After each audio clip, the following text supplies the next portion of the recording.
Free fire के यार वो भी क्या दिन थे ना जब हम लोग फैक्ट्री पे उतरा करते थे और बहुत ज्यादा कैंपिंग करने के बाद प्लेटिनम तक जाते थे और अपने आप को बहुत ज्यादा प्रो समझते थे। अगर गेम के अंदर कोई भी स्कल मास बंडल वाला बंदा आ जाया करता था तो उससे हम लोग इतना दूर भागते थे कि मानो गेम के अंदर कोई भूत आ गया हो। उस टाइम पे कोई किसी को इमोट नहीं दिखाता था, कोई किसी को नूब नहीं बोलता था, सब लोग आराम से गेम खेलकर से मजे करते थे। लेकिन अभी तो हमारा गेम क्या होता जा रहा है ये तो किसी को बताने की जरूरत नहीं है।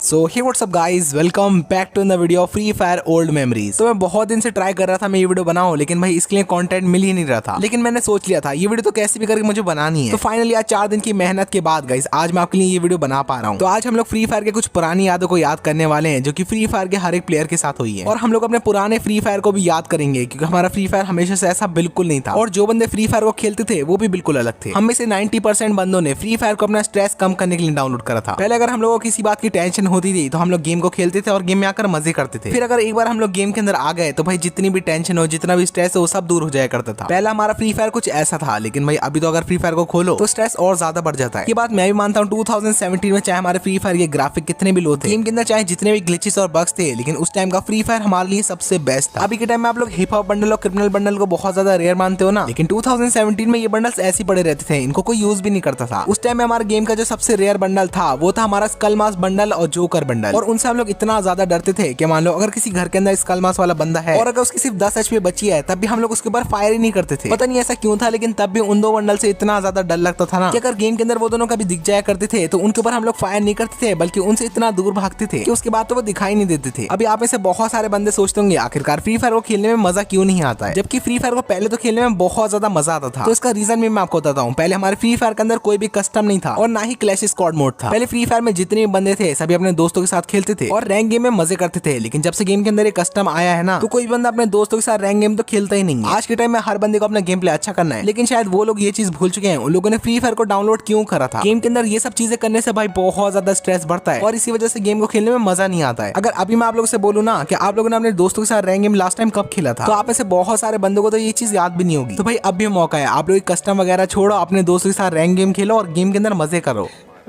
फ्री फायर के वो भी के दिन थे ना जब हम लोगों को फ्री फायर खेलने के लिए इंतजार नहीं होता था। हम लोग जैसे अपने स्कूल से आते थे तो हम लोग अपने बैग को ऐसे फेंक कर सीधा अपना मोबाइल उठाते थे और फिर अपने जितने भी दोस्त होते थे उनके साथ फ्री फायर खेलते थे। उस टाइम पे हमारे लिए फ्री फायर सब कुछ था, चाहे अगर हम लोग स्कूल में हो या फिर कहीं पर भी हो। अगर बातें चलती थी तो वो सिर्फ फ्री फायर की होती थी। हम लोग अपने दोस्तों को ये बताते रहते थे आज मैंने इतने हेडशॉट मारे, इतने बंदों को किल करा। और पहले के टाइम में भाई टॉप अप वगैरह ये तो हम लोग करते नहीं थे। तो पता शो ऑफ किस चीज से करते थे, हम लोग अपने दोस्तों से बोलते थे भाई ये देख मैंने फोर्ड कैरेक्टर निकाल लिया, और कोई बंदा बोलता था भाई ये देख मैं प्लेटिनम पे पहुंच गया। और उस टाइम का जो प्लेटिनम था ना भाई अभी का ग्रैंड मास्टर भी वैसा नहीं है। अब सोचो उस टाइम पे प्लेटिनम करना इतना मुश्किल था तो भाई हीरोइक वाले बंदों को कितनी ज्यादा इज्जत मिलती थी। अगर गेम या फिर ग्रुप के अंदर कोई हीरोइक वाला बंदा आ जाया करता था तो हम लोग इतना ज्यादा खुश हो जाया करते थे और रोने लगते थे और उस बंदे से बोलते थे भाई हमें फ्रेंड लिस्ट में ले लो। और उसके बाद में हीरोइक वाले बंदे भाई बेइज्जती कर दिया करते थे। मुझे आज भी याद है जब मैंने पहली बार फ्री फायर में किसी बंदे के पास इमोट देखा था ना तो उस बंदे को देखकर मैं इतना ज्यादा शौक रह गया था ना कि आखिरकार उस बंदे के पास इमोट आया कहां से। क्योंकि अगर उस टाइम पे किसी बंदे के पास इमोट होते थे ना तो हम लोग उसको सबसे अमीर बंदा मान लिया करते थे। और उस टाइम पे सबसे ज्यादा पॉपुलर था शूट डांस वाला इमोट, जिसके पास ये इमोट होता था तो उस बंदे को हम लोग गेम का सबसे बड़ा प्रो प्लेयर मान लिया करते थे। वैसे यार गेम के वो भी क्या दिन थे ना जब गेम के अंदर कोई भी डीजे आलोक स्काइलर जैसे कैरेक्टर्स नहीं थे, सभी बंदे एडम लेकर खेला करते थे और जिसके पास भी क्लाई या फिर मिगुल कैरेक्टर होता था तो हम लोग उनको बहुत ज्यादा प्रो प्लेयर समझते थे। और फ्री फायर में एंड्रू कैरेक्टर लेकर तो हर बंदे ने जरूर खेला है, चाहे वो बंदा लाखों डायमंड टॉप अप करता हो या फिर फ्री फायर में टॉप अप करता ही नहीं हो, हर बंदे ने एंड्रू कैरेक्टर को जरूर यूज करा है। क्योंकि यार आलोक के आने से पहले गेम का सबसे हैंडसम कैरेक्टर था एंड्रू। ये बात मुझे आज भी सोच के इतनी हंसी आती है ना। जब पहली बार मैं फ्री फायर में सेफ जोन को देखा था तो उसको देखकर मुझे समझ में नहीं आया था आखिरकार ये क्या चीज आ रही है। मुझे लगा था फ्री फायर के अंदर शायद कोई एलियंस भी आते हैं जो आसमान से आ रहे होंगे, तो इसलिए सेफ जोन से बचने के लिए मैं जाकर घर के अंदर छुप गया था। और इसके बाद जब जोन की वजह से मैं एलिमिनेट हो गया था तो मुझे लगा था गेम के अंदर हैकर्स होंगे जिसने मुझे मार दिया होगा। लेकिन जब आज ये बात मैं सोचता हूँ ना तो मुझे बहुत हंसी आती है। और हाँ, फैक्ट्री फाइट को तो हम लोग कैसे भूल सकते हैं भाई, वो फ्री फायर की सबसे यादगार चीज थी। पहले हम लोग फैक्ट्री पे उतरा करते थे, वहां पर हम लोग का क्लास सिर्फ लेवल 2 या फिर 3 का होता था, तो हम लोग ट्राई ये करते थे सामने वाले बंदे के सिर्फ हेडशॉट मार दे। और पहले तो फैक्ट्री के ऊपर कम से कम 20-30 बंदे उतरते थे जिनसे फाइट करने में बहुत मजा आता था। और पहले अगर फैक्ट्री के ऊपर एयर ड्रॉप गिर जाया करता था फिर तो हम लोग इतना ज्यादा खुश हो जाया करते थे ना कि मैं बता नहीं सकता। अगर अभी के टाइम में कोई हमें 10,000 डायमंड भी दे देना तब भी इतनी खुशी नहीं होती है जितनी उस टाइम होती थी। पहले फ्री फायर में हर एक बंदे का सिर्फ सपना होता था इलाइट पास लेने का, क्योंकि उस टाइम में फ्री फायर के 95% बंदे टॉप अप नहीं करते थे। लेकिन ये जो इलाइट पास लेने का सपना था ना ये फ्री फायर ने खुद पूरा करा था हर एक बंदे को फ्री में इलाइट पास देकर। फ्री फायर ने हमें रैम्पेज का इलाइट पास और कॉपर वाला इलाइट पास बिल्कुल फ्री में दिया था और उस टाइम पे हर एक बंदे का दिल जीत लिया था। लेकिन भाई अभी तो फ्री फायर वाले लूटने में लगे लगे रहते हैं, जिस वजह से बहुत सारे बंदे फ्री फायर को क्विट करते जा रहे हैं। और गाइस अगर आप लोग वीडियो को यहाँ तक देख रहे हो तो भाई वीडियो को लाइक जरूर से कर देना और कमेंट करके बताना कि आप भी अपने फ्री फायर के पुराने दिनों को मिस कर रहे हो, क्योंकि यार मैं तो बहुत ज्यादा करता हूँ। और हाँ गाइस कुछ टाइम बाद मेरा बर्थडे आने वाला है, तो गाइस क्या आप लोग उससे पहले 2 मिलियन सब्सक्राइबर करा सकते हो? आपकी तरफ से ये मेरे लिए सबसे बड़ा गिफ्ट होगा। तो भाई लोग आप लोग प्लीज सब्सक्राइब कर लेना और बेल आइकन को ऑल पे सेट कर लेना। तो चलो अभी अपने वीडियो को हम लोग कंटिन्यू करते हैं। हमारे पुराने फ्री फायर के अंदर हर चीज बहुत ज्यादा बैलेंस थी और बहुत ज्यादा अच्छी भी थी। जब भी रियल लाइफ के अंदर विंटर्स आते थे तो यार गेम के अंदर भी स्नो पड़ती थी, जिससे हम लोग रियल लाइफ को रिलेट कर पाते थे और बहुत ही ज्यादा मजा आता था। पहले के फ्री फायर में एक ड्रैगन भी आता था जो कि यार पीक से गुजरता था और उसकी आवाज इतनी खतरनाक थी जिसको सुनकर हम लोग लिटरली डर जाया करते थे। और एक और चीज है जिसको सोचकर मुझे बहुत हंसी आती है, हमारे गेम के अंदर जो M79 गन है ना, पहले ऐसी कहीं पर भी पड़ी हुई मिल जाया करती थी और उसकी जो एमओ थी वो भी ऐसी मिल जाया करती थी। लेकिन जब पहली बार मैंने M79 की एमओ को देखा था ना, तो मुझे लगा था ये कोई बल्ब है या फिर कोई टॉर्च है, क्योंकि यार पहले फ्री फायर के अंदर बारिश भी होती थी और रात भी होती थी, तो मुझे लगता था ये तब काम आएगी। लेकिन बाद में जाकर पता चला भाई वो तो ग्रेनेड लॉन्चर की एमओ थी। और इसके कुछ टाइम बाद ही हमारे गेम के अंदर आया था अब तक का फ्री फायर का सबसे बेस्ट मोड, जो कि था ज़ॉम्बी मोड, जिसके अंदर बहुत सारे छोटे छोटे ज़ॉम्बी होते थे, तो उसको हम लोग मारते थे। और फिर लास्ट में आता था एक बहुत ही बड़ा सा ज़ॉम्बी जो कि देखने में थैनोस की तरह लगता था, तो उसे मारना होता था। उसके बाद में टोकन्स मिलते थे जिससे हम लोग बहुत सारी चीजें ले सकते थे, जैसे कि गन स्किन, बंडल्स और भी बहुत कुछ। और पहले जब भी किसी बंदे को मैं लॉबी के अंदर गन लाते हुए देखता था तो मैं इतना ज्यादा कंफ्यूज हो जाया करता था कि आखिरकार उस बंदे को गन कहां से मिली। और बहुत टाइम तक तो उन बंदों को मैं हैकर समझता था, लेकिन बाद में जाकर पता चला वो सब लेजेंडरी गन स्किन की वजह से होता है। तो उसके बाद से भाई मैं भी लग गया था कि कैसे भी करके मुझे लेजेंडरी गन स्किन लेनी है, क्योंकि मुझे ऐसा लगता था कि अगर मेरे पास लेजेंडरी गन स्किन होगी तो जैसे मैं प्लेन से उतरूंगा तो डायरेक्ट मुझे वो गन मिल जाएगी और मैं फैक्ट्री पे जाके सभी बंदों को मार दूंगा। और शुरुआत में तो मैंने आपको बताया था उस टाइम पे फैक्ट्री हमारे लिए सब कुछ थी, तो इस चक्कर में मुझे लेजेंडरी गन स्किन तो नहीं मिल पाई थी, लेकिन भाई मुझे मिल गया था मिगुएल कैरेक्टर। और पहले का जो हमारा फ्री फायर था ना, वो 1-2 GB रैम वाले मोबाइल में तो भाई इतना बढ़िया चलता था जितना भी 8 GB रैम वालों के फोन में भी नहीं चलता है। मुझे आज भी याद है जब पहली बार मैंने फ्री फायर को डाउनलोड करा था, उस टाइम में मेरे पास था 2 GB रैम का फोन और मेरा एक दोस्त था जो कि यार 500 MB रैम वाले मोबाइल के अंदर खेला करता था, लेकिन भाई तब भी उसको कभी गेम के अंदर लैग देखने को मिला ही नहीं। तो ऐसा था हमारा पुराना फ्री फायर। मैं तो यार हमेशा यही बोलता हूँ फ्री फायर वालों को फ्री फायर लाइट वर्जन निकालना चाहिए, जो कि यार बनाओ 1-2 GB रैम वाले प्लेयर्स के लिए और उसमें सब कुछ पुराने फ्री फायर की तरह। मैं कंफर्म कह सकता हूँ कि वो वाला फ्री फायर 100% चलेगा, क्योंकि यार बहुत सारे बंदों को ये लैग का इशू आता है। और एक मेमोरी तो भाई हमेशा से मेरे दिल में, पहले हम लोगों के पास इमोट तो होते नहीं थे, तो अगर हम लोग कभी भी बोया कर लिया करते थे तो हम लोग इमोट दिखाने की जगह भाई उठक बैठक करने लगते थे या फिर आसमान में गोलियां फायर करने लगते थे। और पहले हमें गनों के बारे में तो कुछ पता होता नहीं था, तो जो भी हमें गन ऐसी मिलती थी तो हम लोग उसको उठा लिया करते थे। पहले मैं एक हाथ में AK ले लिया करता था और दूसरे हाथ में स्कार ले लिया करता था। और MP40 और शॉटगन तो मुझे इतनी बुरी लगती थी, क्योंकि मैं उनको लॉन्ग रेंज में फायर करता था और उसके बाद जब उनकी गोलियां नहीं लगती थी तो मुझे इतना गुस्सा आता था ना, और मैं सोचता था यार इसमें तो स्कोप ही नहीं लगता है, ये तो बेकार गन है। इसी वजह से मैंने गेम को स्टार्ट करने के 5 महीने तक MP40 और शॉटगन को यूज ही नहीं करा था। पहले हमारी जो लॉबी थी उसके अंदर भी ट्रेन हुआ करती थी और उस ट्रेन से ठोकर खाने से ज्यादा कोई चीज मजेदार नहीं थी। और गेम के अंदर जाकर हम लोग ढूंढते थे ग्रोजा या फिर ड्रैगनोफ को, क्योंकि उस टाइम में हमें ऐसा लगता था इन 2 गन को लेने के बाद भाई मैं प्रो बन जाऊंगा। और गाइस आज की वीडियो बनाने में भाई मैं लिटरली बता रहा हूँ मुझे बहुत ज्यादा मजा आया, क्योंकि आपके साथ साथ मेरी भी जो पुरानी यादें थी वो ताजा हो गई। तो गाइस कमेंट करके बताना आज की वीडियो आपको कैसी लगी। पसंद आई तो वीडियो को लाइक जरूर से कर देना और अपने दोस्तों के साथ भी शेयर कर देना और उन्हें भी अपनी पुरानी यादें ताजा कराना। और हाँ, सब्सक्राइब करके बेल वाले आइकन को ऑल पे सेट करना बिल्कुल मत भूलना, क्योंकि आपको हमारे चैनल पे ऐसी मजेदार वीडियोस देखने को मिलते रहेंगे। और हाँ गाइस कल वाली वीडियो आप लोग जरूर देख लेना, क्योंकि कल की वीडियो में मैंने आप लोगों को बताया था कि आप लोग हमारे 10,000 डायमंड की गिव अवे के अंदर पार्टिसिपेट कैसे कर सकते हो, तो जल्दी जाकर वाली वीडियो देख लेना।